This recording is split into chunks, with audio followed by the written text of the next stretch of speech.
Have you heard of a man called Nirav Modi? You've heard of him? Have you heard of a chap called Anil Ambani? You've heard of him? Mehul Choksi?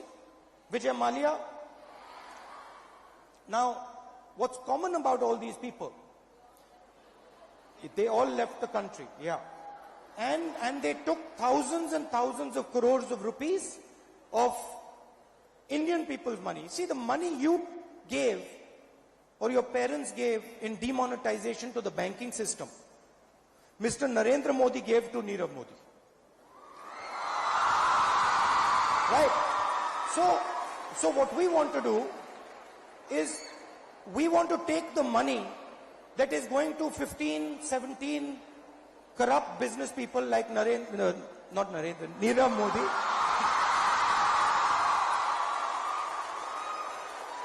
Nirav Modi, and open the banking system to entrepreneurs like yourself. So that young women, young men can go to the banks and take loans and build businesses and create jobs for India. How many jobs do you think Mr. Nirav Modi created for India? Nothing. I would bet you the government of India gave Nirav Modi 35,000 crores. I would bet you if the government of India or of the bank or the banks gave you, I'd say 30 lakhs, you would create more jobs than Nirav Modi did. Also, sir, you didn't mention Robert Vadra with all the other names. What about him? What about him? The government has every right and should investigate every single person. And the law should apply to everybody, no problem. However, the law must not apply selectively. The Prime Minister of the country himself has his name in government documents which are saying that he is directly responsible for negotiating parallelly with the Dassault company on Rafale. The CBI director at 1:30 at night is sacked. The Supreme Court says, bring the man back. The man is brought back. The Prime Minister sacks him again. The President of France says, the Prime Minister of India has told me personally himself in a meeting that Mr. Anil Ambani should get the Rafale contract. Nothing's happening. The Prime Minister doesn't comment about it. Everybody knows that the Prime Minister has stolen 30,000 crores and given them to Mr. Ambani. The whole country knows it. But why is there no investigation? Investigate everybody. Investigate Mr. Vadra. I'm the first person to say it. Right? But investigate the Prime Minister. Women's inequality and discrimination and how women will be benefited. I think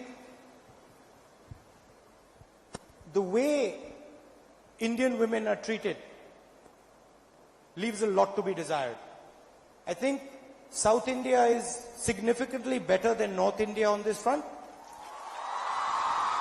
It's true. So there is a cultural aspect, and I think Tamil Nadu is one of the leaders in how it treats its women. So that's a good thing. No. But wait, because before you get excited, there's still a lot of improvement required in Tamil Nadu as well. I don't think women should be second to men in anything. I think women should be at the same level as men in everything. And I look at the Parliament House, I look at the Vidhan Sabhas, I look at the different states, and frankly, I don't see enough women in leadership positions. I don't see them leading enough companies, I don't see them leading enough states, I don't see enough of them in the Lok Sabha and the Vidhan Sabha. So one of the things that we've decided, in 2019, we're going to pass the Women's Reservation Bill in Lok Sabha, Vidhan Sabhas, and we're also going to reserve 33% of all government jobs at the national level for women. That's a starting point. But I think it's an attitude. I think you cannot have women empowered in India unless the attitude towards women changes, and there is a lot that needs to change as far as the attitude towards women goes. And I'm a believer that women should be pushed into places of leadership. I think generally women are smarter than men. That's where I come from. Vanakkam Rahul. Vanakkam. What is that special quality that you imbibe from your mother? From my mother, humility.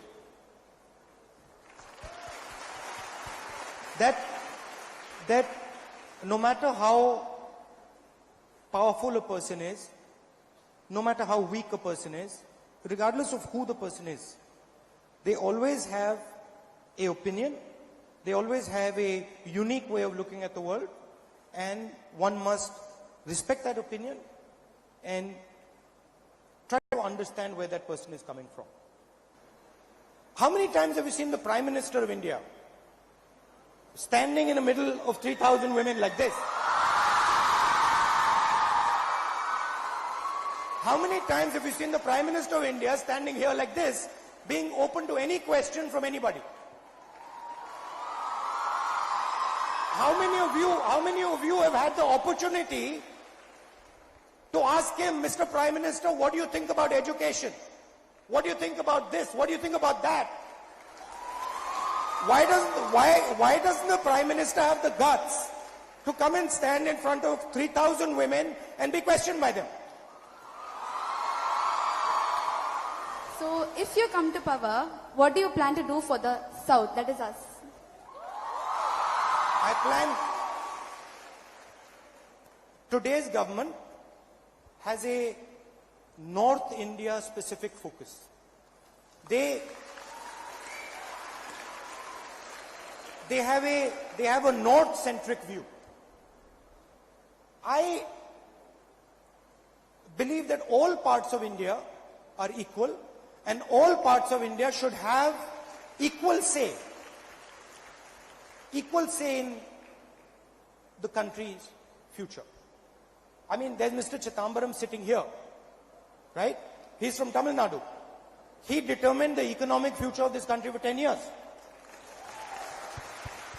So I believe that Tamil Nadu and South India must have a voice in Delhi in the national government, and the basic trajectory of the nation should include the feelings and the aspirations of the Tamil people, should include the sentiment and the history of the Tamil people. It should not be that the government of India is trying to subvert and crush the history, the language and the culture of the Tamil people.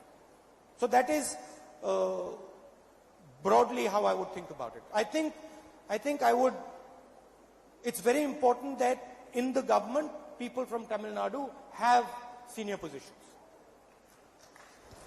Good day, Rahul ji. Good day. My question is about, recently there are a lot of terrorist attacks that are happening, and eliminating terrorist attacks is being a very important and paramount importance that is to be given.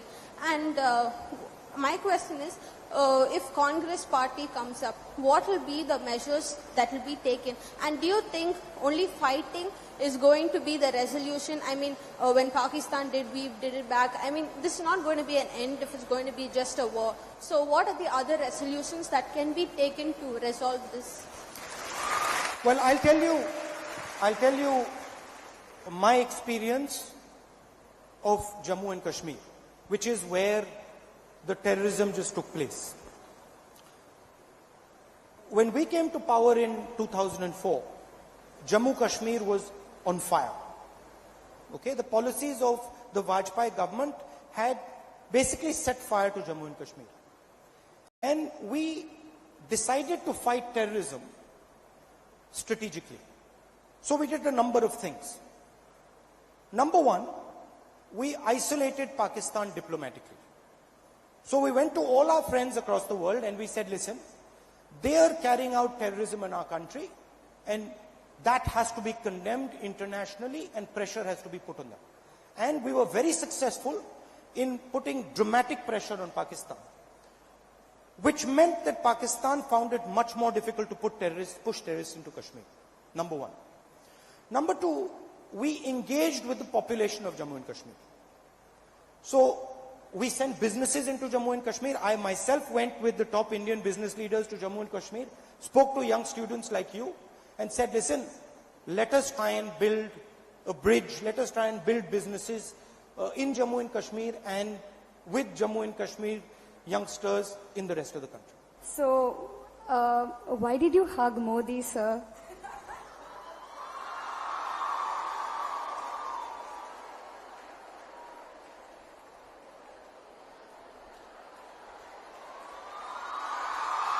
No, because I saw, see, love is the foundation. Love is the foundation of every religion. Whether it's Hinduism, Islam, Christianity, Sikhism, Jainism, Buddhism, the foundation is love. Okay?